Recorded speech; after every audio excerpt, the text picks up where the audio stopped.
Binalikan ni Kuya Guard daw, tapos inusisi dun na discover na ulo pala yun ng tao. Kwento nila, may matinding alitan dati sa loob ng site.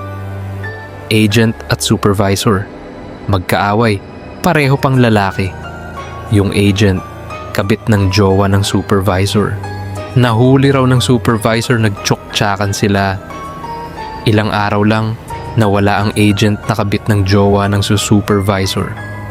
Ang balita, pinatay ng supervisor sa loob mismo ng site, tapos pinugutan. Yung ulo, itinago sa locker para hindi makita agad.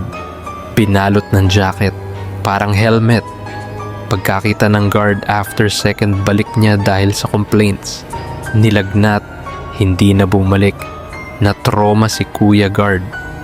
Maging yung supervisor, nawala rin. Wala raw resignation letter. Hindi na rin nakita kahit kailan, in short nag-AWOL. Pero ang pinaka nakakatakot, sa nap room.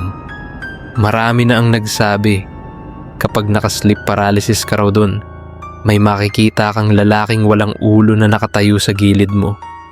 Time-tim lang, parang tulog pero gumagalaw. Tinatawag siya ng mga agents, si Junjun.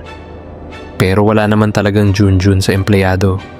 Sabi nila, si Junjun ang agent na pinugutan.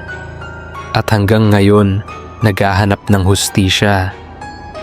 Kung matutulog ka sa nap room at bigla kang hindi makagalaw, huwag mo siyang titigan.